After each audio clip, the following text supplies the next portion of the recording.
Bonjour, je suis Florian Verdier. Bonjour, je suis Victor Rio.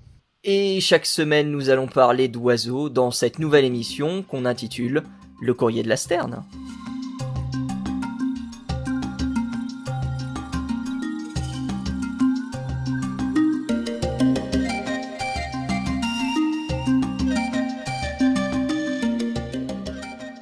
Victor Oyo, comment ça va? Bah ma foi, ça va très très bien, et toi? Eh ben ça va très très bien, je suis très très content de pouvoir discuter avec toi d'oiseaux dans cette émission dans laquelle on va montrer aux gens le monde des oiseaux comme ils le connaissent certainement pas. Probablement pas en tout cas. Enfin Oh, on espère apprendre des choses aux gens. ah C'est le bah ouais. but. Ah bah effectivement, on est là donc toutes les semaines à vous raconter notre anecdote ornithologique préférée des 7 derniers jours. Et puis bah écoute, on va commencer directement maintenant avec la tienne. Eh ben écoute, je voulais aborder le sujet des oiseaux en migration accidentelle. Hmm. Alors je sais pas si ça a été beaucoup suivi par les gens qui nous écouteront, mais en décembre 2021, du coup, il y a eu une espèce de petit afflux d'ornithologues en Belgique, plus précisément à Nieuport, parce qu'en fait, il y a une mouette qui normalement vit dans le Grand Nord, dans la toundra, et qui est une juvénile, donc qui est arrivée nous faire un petit coucou en Europe. Un oiseau très très rare, c'est la mouette de Ross. Et donc, elle est arrivée le 1er décembre 2021. Elle a fait un petit tour à Zeebruges, à Dunkerque, pour revenir s'installer à Nieuport. Et elle a provoqué une espèce de petite émeute en faisant venir des ornithologues d'un peu partout en Europe. Notamment, il y a eu des ornithologues italiens, des Français. Moi, j'avais la chance d'être déjà sur place, donc j'ai pu aussi aller la voir un peu partout en Europe de l'Ouest finalement. Et elle est repartie sur sa route le 8 février. Ah ouais, elle est restée quand même 2 mois quand même, hein. Ouais, elle est restée 2 mois et puis ça a pu permettre à beaucoup d'ornithos-cocheurs de venir compléter leur liste. Les, Je sais que tu, les tu portes pas fameux, ça. les fameux Ouais, ouais. cocheurs. Ah, c'est un peu mon plaisir aussi, mais On je n'a suis rien pas. contre eux, hein. On n'a rien Je... contre eux, évidemment. Non, non, non, mais bon, moi je comprends cet état d'esprit un peu capture de Pokémon. Ouais, c'est. Dis-nous en plus sur la migration accidentelle quand même de cet oiseau, même plus sur la migration accidentelle tout court. Ben lui, alors pour cet oiseau précisément, ben, on pense que, en fait, c'était un juvénile, hein. C'était un jeune en plumage de Hmm. premier hiver, donc on sait qu'il était assez inexpérimenté niveau migration, et il a probablement dû suivre des courants de vent jusqu'à arriver sur nos côtes sans trop savoir quoi faire, ce qui nous a bien arrangé au final. C'est Et souvent le cas d'ailleurs, hein, suivre les courants et ouais, tout à ils fait, se perdent. particulièrement pour les jeunes. Hmm. Et les Mais oiseaux nord-américains aussi, qui oui, oui, eux oui, bah échouent c'est. davantage du côté de l'Irlande, du côté de la façade ouest. Tout à fait, tout à fait. Bah, il y a même une île qui est très connue pour ça. Je crois que c'est l'île d'Ouessant en Bretagne, Hmm. où tous les hivers, il y a énormément d'ornithos qui viennent voir les oiseaux qui arrivent de manière accidentelle, encore une fois. Ouais, un des oiseaux les plus recherchés, je crois que c'était la griffe dorée les dernières Ah, années. j'ai un ami qui a eu l'occasion de la voir, je suis déçu. Ah, voilà, voilà, voilà. Donc, ouais, un petit esprit cocheur un peu quand même, histoire de la voir un peu. La griffe dorée, c'est un oiseau nord-américain, c'est ça, griffe dorée? Mes souvenirs sont. Alors, je sais plus très très bien. Il me semble que c'était pas nord-américain, mais que ça venait plus du sud en fait. Ah ouais, Attends, je à vais ce te, je point-là. vais te reconfirmer ça. Parce que. Mais bref, il y a beaucoup d'oiseaux effectivement qui s'échouent Mais entre ouais, ouais, ouais. guillemets. Ah non, c'est que ça vient plus. Ouais, c'est ça, c'est Asie, Ah Eurasie, on ouais. va dire. Ouais, de la Russie jusque Japon et même quasi Papouasie-Nouvelle-Guinée. Alors moi j'ai une question, c'est en voyant l'image de l'oiseau, pourquoi griffe dorée? Pourquoi? Parce que bon, Je elle veux est, dire, il y elle a est. même pas de jaune sur l'oiseau. Enfin, c'est. Bon, moi j'ai une photo, elle est vaguement jaunâtre quand même. Ouais, elle a un plumage un peu. Je veux dire, la licorne est quand même plus resplendissante, tu vois. Oui, oui, oui. Après, et puis la licorne, on l'aime bien, quoi. C'est un peu aussi, c'est un peu un oiseau européen, donc on est un peu attaché à elle. Mais celle-ci, quand même, elle Ah, est, elle est pas mal.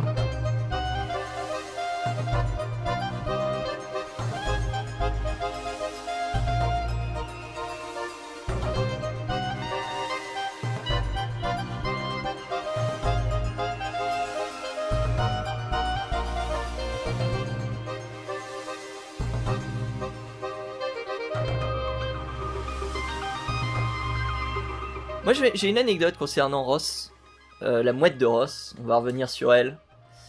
Ouais, ouais, Sais-tu ouais. pourquoi elle s'appelle mouette de Ross? D'ailleurs, on la surnomme pas uniquement mouette de Ross. Ouais, on On la l'appelle aussi surnomme, mouette ouais, rosée. absolument. Donc, ça vient d'un. Au départ, lorsque j'ai fait mes recherches, je suis tombé sur un certain Alexander Milton Ross. Et je me suis dit, ah, peut-être que ça peut être lui. Et en fait, pas du tout. C'était un abolitionniste du Canada. Il a été membre notamment du Underground Railroad. Donc, il aidait justement les esclaves à s'échapper. Et il faut savoir que la couverture qu'il utilisait justement pour permettre à ses esclaves de s'échapper était, je te le donne dans le mille, ornithologue. Ah, bah évidemment. Incroyable.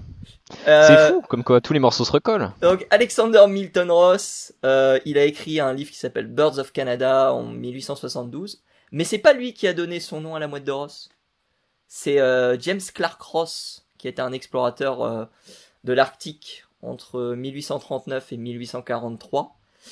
Et je peux même te dire quand est-ce qu'elle a été découverte pour la première fois, cette mouette de Ross, parce qu'évidemment il y a des écrits qui subsistent, et c'est le Ah, 23 juin 1823.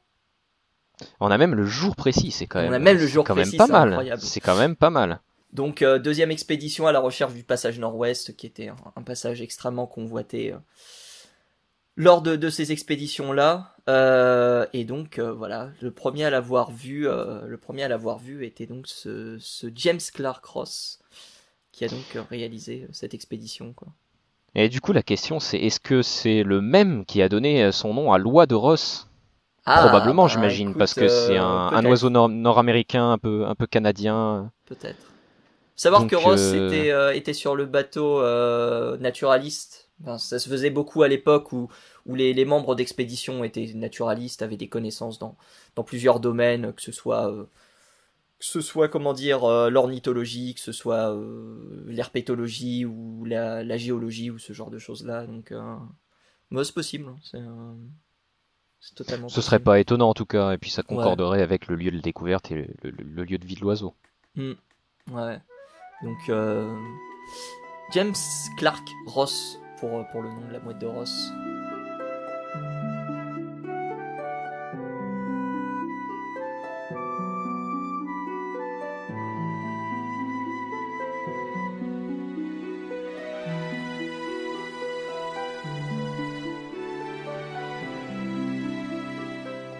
Et en tant que migration accidentelle, est-ce qu'il y en a certaines qui te fascinent? Moi, il y en a une qui me fascine particulièrement, j'y reviendrai, si jamais t'en as pas. Bah, il y en a une qu'on m'a racontée qui était assez amusante au final. En fait, il y avait un bateau de marchandises. Souvent, il me semble, la deuxième cause de migration accidentelle, pour les oiseaux en tout cas, entre l'Amérique du Nord et l'Europe, c'est le débarquement par Par bateau, oiseau. par oiseau, ouais, par bateau de marchandises. Et en fait, il y a eu une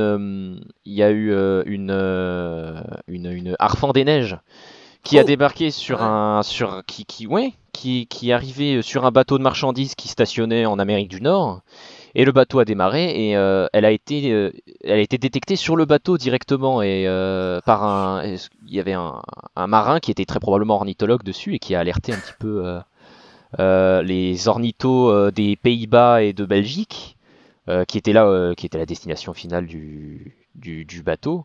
Et donc, eh ben, au final, il y a eu un attroupement d'ornithos avant même que l'oiseau arrive sur le port, en attendant qu'il arrive. Et en fait, l'oiseau, Incroyable. l'oiseau, il a pas attendu que le bateau arrive au port. Il a décollé avant, dès qu'il a vu de la lumière. Ah bah, il a Donc, bien eu raison.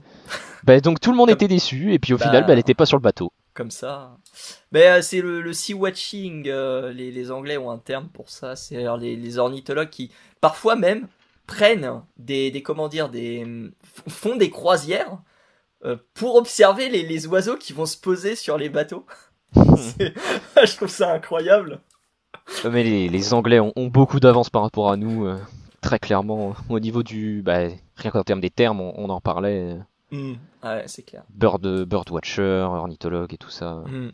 Mais il y a, moi, migration qui me. Je sais pas si tu connais celle de la migration des geais bleus. Donc là, on est aux États-Unis. Non, pas du tout. Il y a une étude qui avait été menée à l'époque pour savoir pourquoi les geais bleus migraient de temps en temps. Et j'insiste bien sur le de temps en temps. Parce que des fois, on avait des geais qui migraient d'une année sur l'autre. Des fois, on avait 2 années qui se passaient sans qu'ils migraient. Des fois, on avait des jeunes qui migraient, des fois pas. Et la conclusion de la réflexion qui a été engagée, c'est on sait pas. Ah bah c'est pratique ça. C'est vraiment on sait pas. On pense qu'il y a des comment dire, il y a un rapport avec la nourriture qui peut être engagé. À savoir qu'il y a peut-être des disponibilités en nourriture qui sont plus importantes certaines années que d'autres, donc les migrations se font plus facilement que d'autres sur certaines années. Mais en vrai, il y a des paramètres qu'on comprend pas, donc on se dit peut-être que bon, on n'a pas encore trouvé en tout cas le truc qui fait dire que on comprend la migration du jet bleu, quoi. Mais migration Ah, a plein de trucs à dire dessus. Hein, c'est Oui, bien sûr. Et vraiment. puis rien qu'en Europe, ça me rappelle cette étude aussi. Après, on s'éloigne un petit peu des migrations accidentelles, mais on reste un peu dans le sujet de la migration. Mais la nouvelle route de migration des fauvettes à tête noire qui va plus dans le Ah, sud, mais qui va en bah oui, Grande-Bretagne. bah oui, évidemment. Et au début, on savait pas du tout pourquoi. Et il me semble qu'on a quelques pistes de réflexion. C'est peut-être au niveau abondance de nourriture, Ouais, au niveau c'est nourrissage effectivement. Parce des que Anglais. j'ai lu cette étude réalisée par Benjamin Van Doren et son équipe. Et c'est une étude effectivement qui concluait le fait que les oiseaux donc trouvaient plus facilement de la nourriture. Et parce qu'ils trouvaient plus facilement la nourriture, revenaient plus facilement sur site, puisque justement ils n'avaient pas toute la traversée justement de l'Afrique notamment pour pouvoir rejoindre l'Europe. Donc ils revenaient plus facilement sur site, ils se reproduisaient beaucoup plus facilement que les autres oiseaux qui arrivaient plus tard. Donc, mais ouais, ça c'est une étude incroyable. Quand elle est sortie l'année dernière, Ah oui, c'est c'est tout frais en plus, c'est ça. ouais, Donc, c'est fou. Hein. On découvre. Au niveau ah, de la migration, à mon on avis, apprend tout le temps. ouais, au niveau de la migration, à mon avis, on est encore très loin d'avoir tout découvert. Hein. Non, mais Enfin, c'est ça qui est intéressant, il y a plein de sujets de recherche et donc faut pas hésiter se diriger vers en termes de travail de recherche sur l'ornithologie et sur la migration, il y a plein de belles découvertes à faire. ouais, puis on aura l'occasion d'en reparler dans le courrier de la Sterne, que ce soit des découvertes récentes ou des anciens trucs. Moi, il y a plein de trucs qui Bien me sûr. viennent en tête que tu découvriras peut-être toi de ton côté. On aura l'occasion d'en reparler à ce moment-là.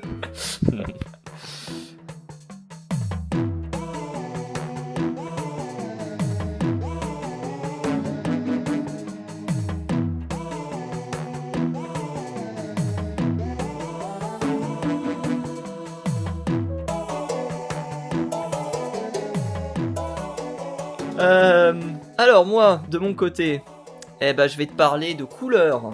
Je devais parler d'une étude qui était sortie il y a quelques jours sur les couleurs des oiseaux, avec la découverte, plutôt la entre guillemets confirmation que les oiseaux tropicaux étaient plus colorés que nos oiseaux à nous. Et puis il y a une question qui m'est revenue, enfin il y a une réflexion qui m'est revenue à l'esprit, c'était il y avait un oiseau, je me rappelle plus lequel c'était, où les couleurs chez les mâles et les femelles étaient inversées. En gros, c'est-à-dire que la femelle était beaucoup plus colorée que le mâle. Alors là, Et c'est le grand éclectus. C'est le grand éclectus, où effectivement le mâle est vert avec un petit peu de jaune, et la femelle elle est rouge et bleue. Et faut savoir qu'à l'époque on pensait que c'était deux espèces qui étaient complètement différentes. Il y a beaucoup de naturalistes qui se sont fait avoir à ce prix-là. Et c'est genre 1874 qu'on arrive enfin à associer entre guillemets les deux oiseaux.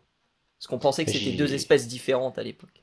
Et j'imagine que quand on a vu qu'il y avait que ça commençait à copuler et à s'accoupler partout entre les deux oiseaux, j'imagine qu'il y a un moment on s'est dit il y a peut-être corrélation quand même là, il y a peut-être quelque chose. Puis j'avoue, je sais pas du tout, honnêtement. Par contre, il y a une très belle phrase de l'étude justement sur laquelle je vais m'appuyer parce que on va revenir à la réflexion. Bill Hamilton, qui est un ornithologue, je crois américain, si je dis pas de bêtises, qui qui a dit le jour où on découvrira pourquoi il y a cette inversion de couleur chez le grand Eclectus, je serai prêt à mourir. Ah d'accord. Je trouve ça incroyable comme phrase. On est dans les années 30-40 hein, lorsque Bill Hamilton prononce cette phrase. Et c'est Ah ouais, aux alentours purée. de Ah, ça c'est de la 2005-2006 qu'on passion en arrive tout enfin cas. à trouver la réponse de pourquoi le mâle est vert et pourquoi la femelle est entre guillemets rouge et bleu. Et donc tout simplement parce que les deux oiseaux ont deux rôles prédéfinis. Le premier, à savoir donc celui du mâle, et de chercher plus facilement la nourriture et de la porter plus facilement. Donc il est beaucoup plus soumis à la prédation que la femelle, qui elle va rester au nid. Et la femelle, justement, va avoir ses couleurs pour montrer effectivement que le nid est pris. Et donc c'est pour ça qu'on a une différence de couleur entre ces deux oiseaux. Sachant que, sachant que et tu le sais sans doute, peut-être que certains de nos auditeurs et auditrices ne le savent pas, que les oiseaux voient en ultraviolet. Ouais, ouais, tout à fait. Et Et qu'il y a donc beaucoup plus de couleurs que à voir, beaucoup plus de dégradés effectivement. sur beaucoup d'oiseaux que ce Et donc qu'on justement, perçoit réellement en fait. il y a de la couleur ultraviolette qui est perçue sur les grands éclectus. Et c'est une couleur qui permettrait justement peut-être de sélection du partenaire potentiel. Hein. Donc il y a ça aussi. Donc les couleurs, c'est un, comme le dit Robert Heinsohn dans son étude, c'est un savant composant entre camouflage et ostentation. Je trouve ça très joli. Effectivement. Euh, donc voilà, et puis bah comme je l'ai dit, les femelles restent donc davantage au nid, elles subissent moins de prédation, donc elles ont des couleurs bien plus flashy que les mâles, et ces couleurs permettent de signaler aux autres femelles qu'il y a potentiellement un autre comment dire, une autre présence dans le nid. Quoi. Effectivement, c'est une étude super intéressante. J'en avais pas du tout eu vent. Mais c'est vrai que c'est un des oiseaux avec le dimorphisme sexuel, en tout cas en termes de couleur, Mm. c'est flagrant. Ah ouais, bah il y en a plein, Et hein, sont flagrants. bah après, oui, Le plus oui, bien original sûr. vient surtout du fait que ce soit la femelle qui soit le plus colorée et le mâle le moins coloré entre guillemets, d'une Mais au certaine final, manière. ça fait sens. Mm. Et ça me rappelle du coup la phrase, je ne sais plus qui l'a prononcée, si c'était Darwin ou un des consoeurs de l'époque, mais qui disait rien n'a de sens dans le monde si ce n'est sous le spectre sous la lumière de la théorie de l'évolution. Et finalement, ça se vérifie encore une fois ici.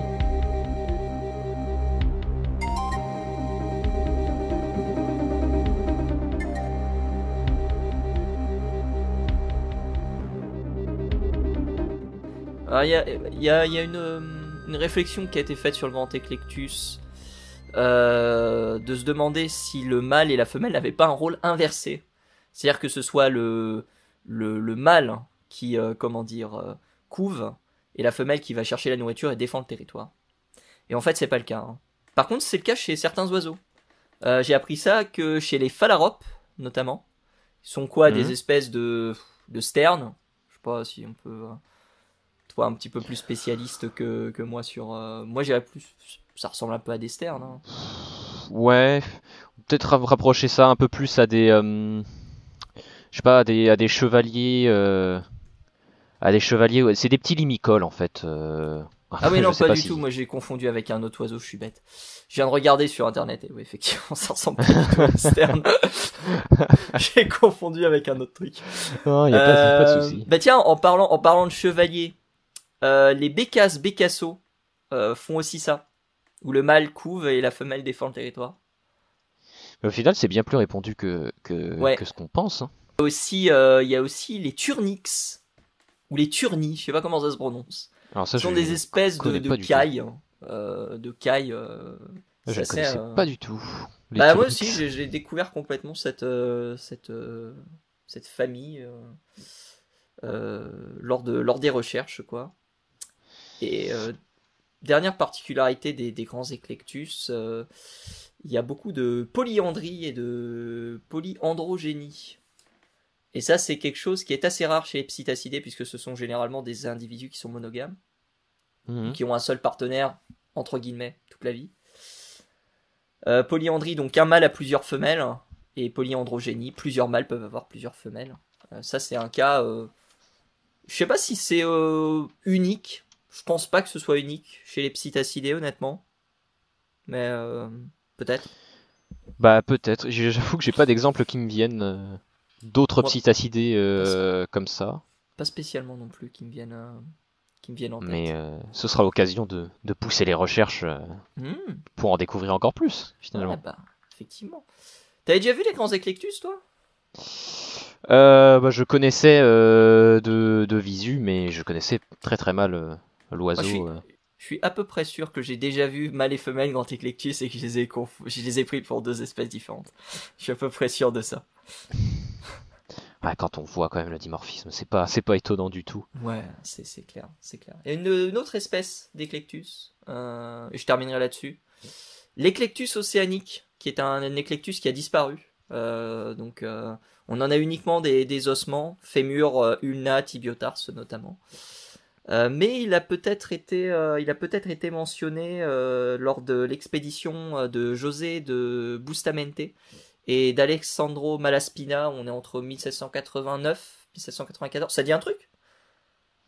Pas du tout. Pas du tout. Je pensais que tu avais agi vis-à-vis de ça. Et il y a des oiseaux qui ont été, des oiseaux et des animaux qui ont été, croqués, donc dessinés dans le carnet de voyage. Et on supposerait que ça pourrait être l'éclectus océanique, mais on en est clairement pas sûr, quoi. Comme il y avait un Ouais. commerce existant entre Tonga et Fidji au 18e, il y a une possible accréditation de cette hypothèse, mais on en est clairement pas sûr, quoi. Donc c'est Oui, et puis possible. j'ai le croquis sous les yeux. C'est compliqué de tirer des conclusions claires quand même Hmm. avec ça, c'est sûr. Après, la personne qui a fait l'étude, je sais plus, David Steadman, je l'ai noté, David Steadman, signalait quand même que le bec ressemblait quand même beaucoup à celui d'un éclectus. Euh, et puis il y avait d'autres détails que j'ai pas spécialement retenus, mais ça peut être intéressant de. Ouais, c'est une découverte intéressante et puis bah voilà. Eh ben c'était bien cool tout ça. Eh ben écoute, hâte d'être la semaine prochaine pour en Eh, apprendre encore plus eh ben ouais. C'est pas sur du tout. l'ornithologie. On sait pas du tout ce qu'on va vous offrir. C'est le monde des oiseaux, hein. Qui sait? Ça va être un peu aléatoire d'une semaine à l'autre, mais ce qui est sûr, c'est qu'on apprendra plein de choses intéressantes. Oh oui, oui, oui, oui, oui. Victor, merci à toi. Ben merci à toi, Florian. Et puis on se retrouve la semaine prochaine pour un nouvel épisode du Courrier de la Sterne. Salut à tous! Salut tout le monde.